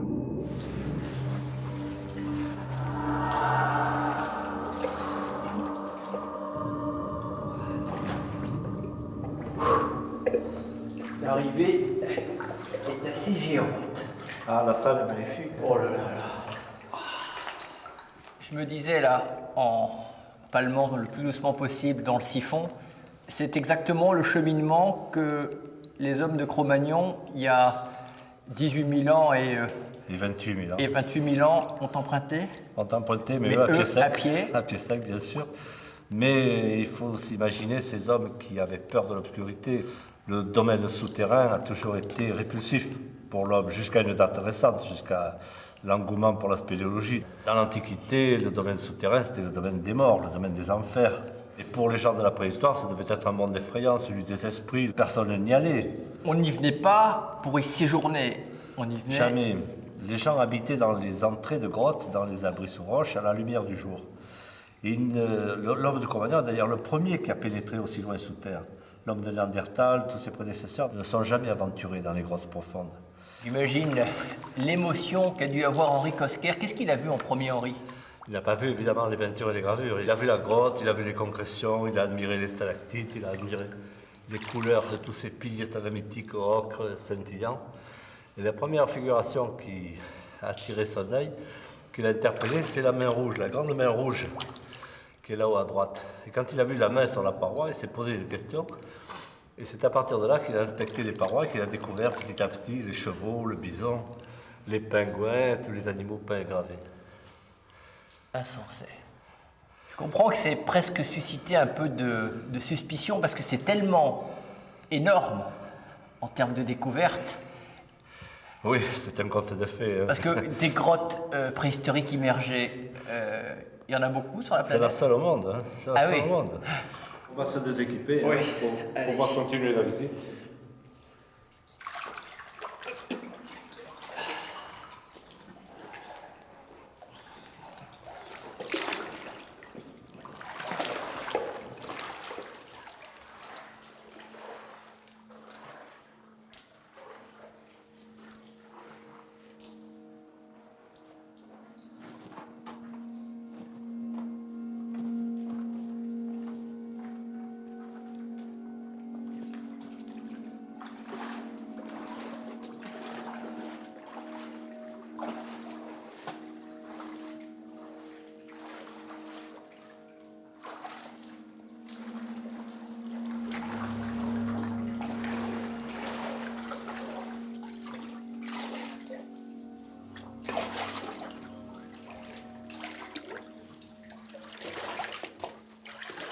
Voilà les petits chevaux noirs, peints au charbon de bois. Comme tu le vois, ces animaux ont de bonnes proportions anatomiques. Ça pourrait être quel type de chevaux Oh, c'est probablement le cheval des steppes, le cheval de Przejalski. Ils sont très caractéristiques avec leur grosse tête un peu disproportionnée, la crinière très drue, un pelage évidemment d'animal du froid. Hein. Et les hommes ont utilisé le calcaire, il n'y avait pas de colorant blanc, hein, pour rendre le blanc des naseaux et le blanc des yeux. Là. Et à Cosquer, on dit maintenant à Cosquer comme on dit à Lascaux, hein, les animaux peints ont toujours l'œil qui est figuré. Il l'est très rarement sur les animaux gravés. Les matériaux de base qu'ils utilisaient, alors il y avait quoi? Le charbon de bois, l'argile? L'ocre, oui, en général des oxydes de fer. Et ici, par chance, toutes les peintures ont été réalisées avec du charbon de bois, ce qui a permis de les dater directement. On peut considérer que ces artistes-là avaient quand même le trait assuré, les proportions sont bonnes. On peut dire que c'était les premiers peintres animaliers ou les premiers naturalistes. Les animaux, ils les voyaient tous les jours, ils les voyaient vivre tout près d'eux. Les animaux n'avaient pas peur de l'homme à l'époque. Donc ils allaient au fond de la grotte, les animaux, ils les avaient dans leur tête. Et ils les voyaient surgir dans la paroi.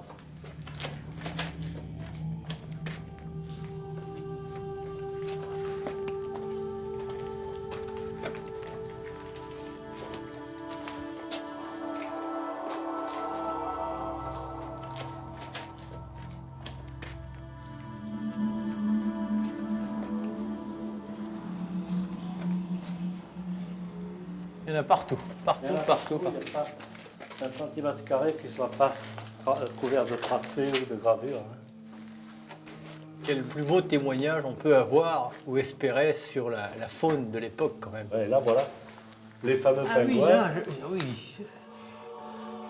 Le fameux pingouin provençal qui a fait couler tant d'encre, qui est un peu quand même... Et qui a fait ricaner les sceptiques aussi, parce que c'est la première fois qu'on découvre des représentations de pingouins dans l'art pariétal. Or, il se trouve que dans plusieurs habitats, plusieurs sites terrestres, mais côtiers dans le sud de l'Italie, sur la côte ligure, à Gibraltar, sur la côte est de l'Espagne, on a trouvé des ossements de grands pingouins. C'est l'animal un peu fétiche de la grotte Cosquer. Hein. Oui, avec les phoques. On connaît d'autres grottes comme ça où il y a des phoques? Non, c'est la première fois. Ça, c'est encore une première dans la grotte Cosquer, comme les pingouins. Hein.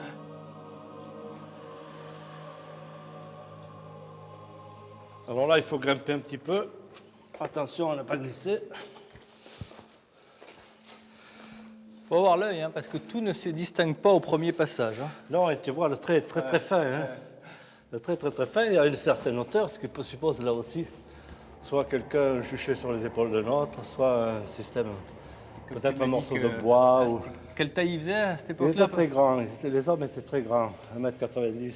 1m90, après les hommes ont plutôt rapetissé?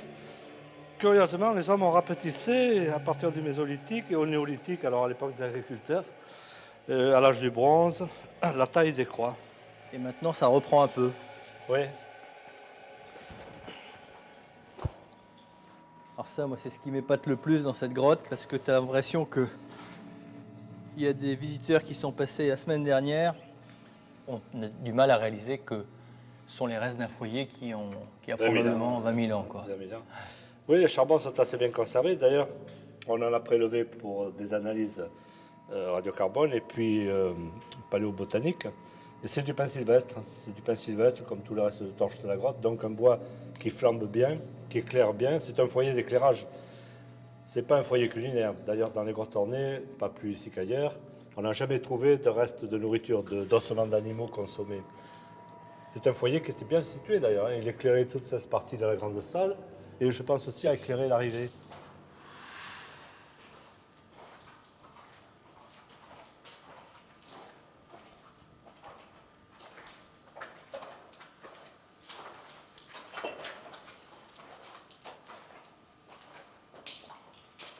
L'annonce de la découverte de cette magnifique caverne, et surtout de ses ornements, a fait couler beaucoup d'une encre qui aura tenu bien moins longtemps que la peinture des hommes préhistoriques. Mais la grotte Cosquer est bel et bien authentique. Elle sera classée au titre des monuments historiques par arrêté le 2 septembre 1992.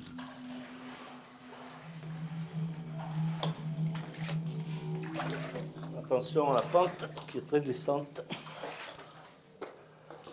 Comme tu vois, cette paroi est couverte de mains négatives. Ah oui, regarde. Beaucoup de ces mains sont des mains gauches.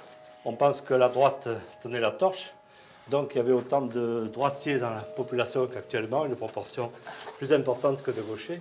Beaucoup de ces mains ont été grattées postérieurement à leur réalisation. Elles sont couvertes de traits, on pourrait dire rageurs, destinés à les effacer. Et nous pensons que ce sont les deuxièmes visiteurs de la grotte, ceux qui sont rentrés vers 19 000, qui, en voyant ces mains mystérieuses et maléfiques, ont voulu en détruire la magie en les effaçant.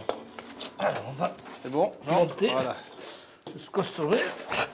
Ah, l'argile, là, ça glisse. Ça y est. Voilà, c'est pris.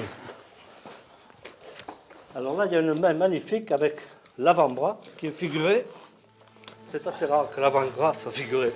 Celle-ci est intacte, mais tu vois, le pouce est toujours à droite, donc c'est une main gauche. Et la technique, alors? La technique, c'est la technique du pochoir qui a été utilisée encore récemment par les aborigènes d'Australie, c'est-à-dire du colorant dilué dans la bouche avec la salive, et en crachotant lèvres serrées, on projette des particules pour constituer le halo sur lequel va se détacher la main. Il ne vient pas l'idée de faire plus simple, c'est-à-dire de tremper sa main dans la matière oui, et de l'appliquer comme ça? Tu as raison, c'est la méthode qui vient à l'esprit tout de suite. Or, la méthode la plus simple, les hommes ne l'ont pas employée ou peu. On a très peu de mains positives et dans la plupart des cas, elles sont douteuses parce qu'on se demande si c'est simplement quelqu'un qui a marché à quatre pattes dans l'argile, qui s'est appuyé à la paroi, ou si elles sont vraiment délibérément positives. Tandis que les mains négatives, elles, sont vraiment des élaborations de l'esprit réfléchi. On va aller voir les mains noires. Vas-y, je te suis.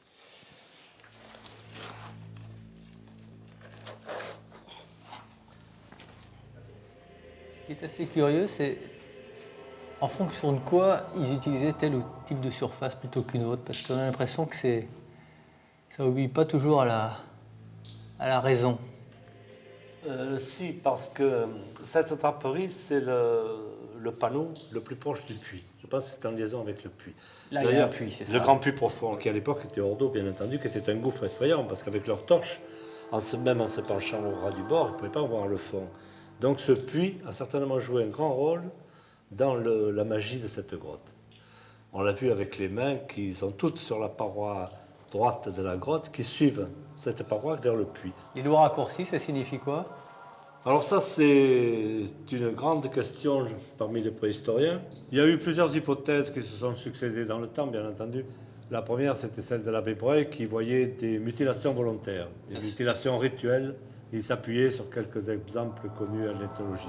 Alors c'était vraiment se compliquer la vie pour des chasseurs, pour des manuels qui devaient tailler le silex, travailler l'os, de se mutiler de la sorte. Donc ça ne peut pas non plus être dû au froid et des gelures. Oui, ça c'est une autre hypothèse aussi qui a été avancée, des mutilations pathologiques dues au froid. On aurait aussi trouvé des maladies circulatoires, mais qui même a été abandonné aussi parce que le pouce est toujours intact. On ne voit pas pourquoi le gel aurait épargné le pouce et pas les autres.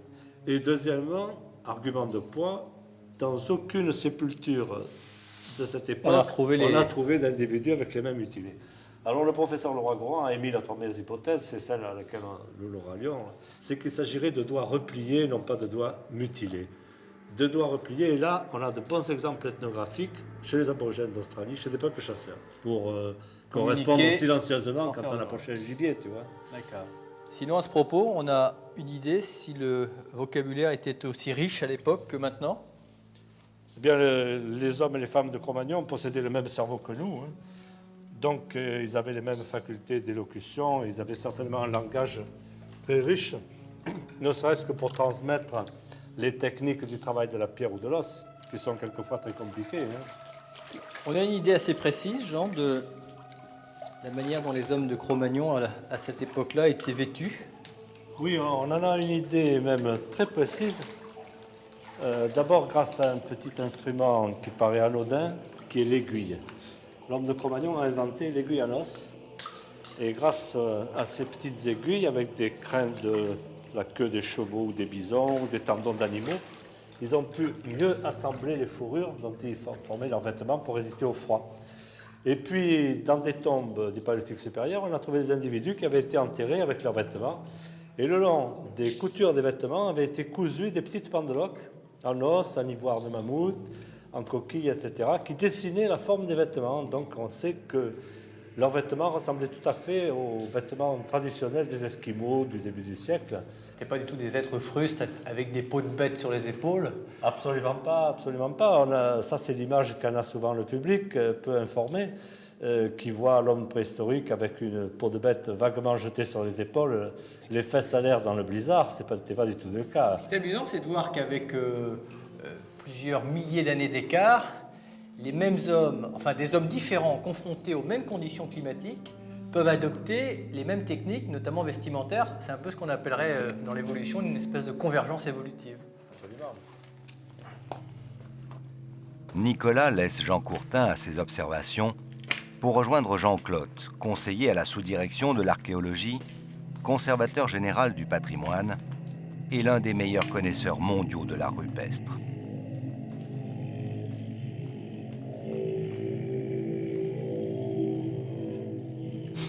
J'ai abandonné ton collègue Courtin parce que j'ai quand même le sentiment que vous ne serez pas assez de deux pour faire l'inventaire de toute la grotte. Oui, enfin pas de tout, on aura des successeurs. Ouais, c'est impossible. Oui, c'est impossible. Vous en découvrez à chaque fois, à chaque visite, non? Chaque fois. Chaque fois, on voit des choses nouvelles. Et ce matin, en arrivant, on en a encore vu. Là, ils ont raclé la paroi, mais ils l'ont raclé de deux façons différentes.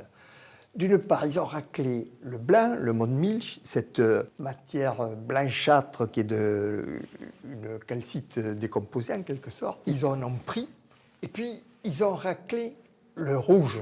La veine d'argile. Ça s'est creusé sur 4-5 cm d'épaisseur. Moi, je pense que l'idée qui est derrière ça, c'est une idée très forte. C'est que cette paroi, on est tout à fait dans le fond de la grotte, là. Hein. C'est-à-dire au plus près des puissances surnaturelles. Donc, il devait penser que les puissances surnaturelles étaient là, à portée de main, de l'autre côté de la roche. Et en enlevant ça... ils s'en approchaient. Non seulement ils s'en approchaient, mais ils captaient une partie de leur pouvoir. Je pense que cette paroi, c'est une paroi magique, au sens propre du terme. Et qu'est-ce qu'ils en faisaient à l'extérieur de la grotte? Alors ça, est-ce qu'ils se badigeonnaient le corps? Est-ce qu'ils faisaient des dessins avec?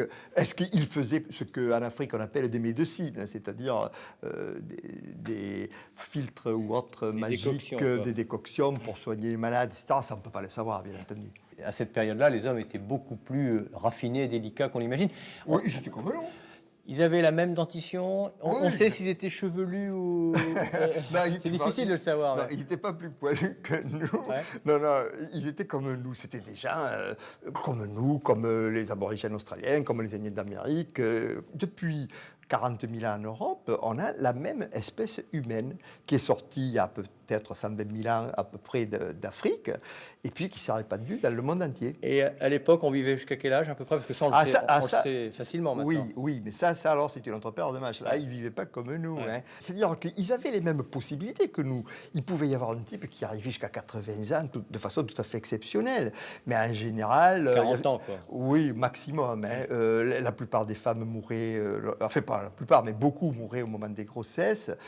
Toutes les maladies infantiles ou autres pouvaient probablement créer une mortalité extraordinaire. Les hommes avaient des accidents de chasse. Fait, tout ça, c'était absolument inévitable. Ils avaient une espérance de vie courte. Bon, on va voir le seul humain de la grotte. L'homme tué. Ouais. On y va? Ouais, je te suis.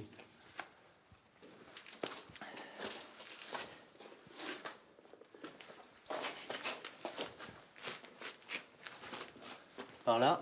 Ouais. Oui, là, c'est bon.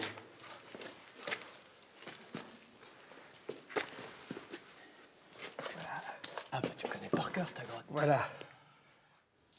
Alors voilà la pièce unique. Oui, c'est pas l'image la plus spectaculaire de la grotte, faut avoir l'œil, hein. Mais c'est une des plus intéressantes. Vous n'avez aucun doute sur ce que ça figure? Ah oui, bien sûr. C'est un homme. Ah oui, ça, c'est un homme.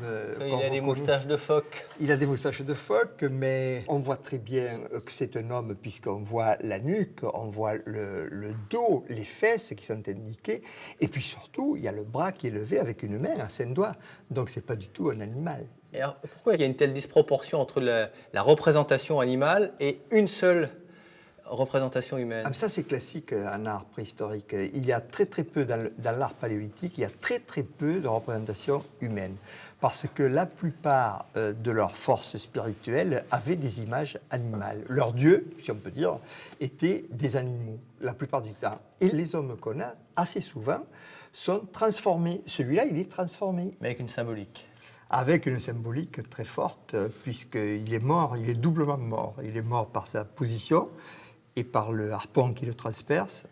Puis il est animal de deux côtés aussi, par les moustaches du phoque, et qui a les membres en l'air comme un animal tué, comme un grand mammifère. Donc c'est tout à fait particulier. C'est peut-être un esprit ou un chaman transformé. Mais là, la flèche, elle est là pour matérialiser la mort ou elle est là pour signifier qu'il y a eu mort violente? Là, on coince dans nos explications. Parce que ça battrait en brèche cette idée reçue que tant que les peuples étaient restés nomades et que la propriété n'était pas encore de coutume, le crime n'existait pratiquement pas. Non, la nature humaine n'a pas changé. Elle est ce qu'elle est depuis longtemps. Enfin, quand on a cessé d'être nomade et que, notamment au néolithique, on a commencé à posséder des troupeaux. Mais là, c'est la guerre. C'est pas pareil. Il ne faut pas confondre la guerre et les actions violentes. Il peut y avoir des actions violentes, et là tout le temps, dans des pays qui ne sont pas du tout en guerre, ou dans des groupes, ou avec des groupes humains qui ne sont pas en guerre. Donc avoir des guerres, des escarmouches de village à village ou d'ethnie à ethnie, c'est une chose. Mais avoir de temps en temps une action violente, il devait y avoir des gens qui étaient jaloux de temps en temps, qui ont tué l'amant de la femme, ou il devait y avoir des problèmes de chasse, etc. C'est la nature humaine. Hein. N'imaginez pas évidemment une seule seconde, ceux qui faisaient ces dessins, que cela était fait pour être vu par d'autres. Quelle était pour eux dans leur esprit la signification ou la vocation de se donner autant de mal? Parce que quand même, il fallait venir ici, quoi. Oui, et ils venaient chercher ici une aide. Et c'était par le dessin qu'ils entraient en contact avec ce monde surnaturel. Pour symboliser cet art, si je prenais un mot, je prendrais le mot pouvoir. C'est-à-dire, ils captaient le pouvoir des esprits. Ils venaient dans les grottes profondes pour entrer en contact avec les puissances surnaturelles, pour régler les problèmes, leurs problèmes, pour guérir les malades. Meilleure pêche, meilleure chasse, meilleur temps, oui, et surtout guérir guérir les malades. Surtout ça, parce que ça se trouve dans tout, chez tous les humains. Bon, je vais t'abandonner. Oui. Les visites sont très rares. Normalement, exclusivement à vocation scientifique. Là, on a eu une autorisation exceptionnelle, donc il ne faut pas abuser. Allez, à tout à l'heure. À tout à l'heure, Nicolas.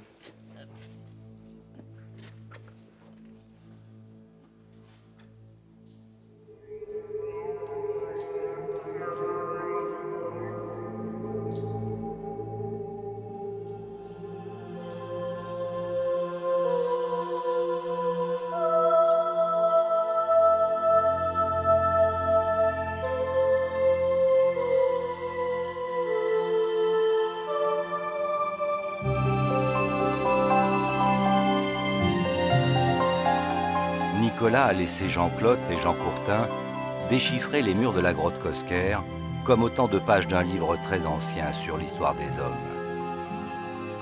Combien de cavernes ornées de tels messages venus de la nuit des temps sont-elles encore à découvrir dans les Calanques ou ailleurs? Impossible de le savoir. Mais si le niveau des océans ne cesse de monter, d'autres grottes comme celle-ci, si elles existent, verront leurs précieux témoignages disparaître à jamais.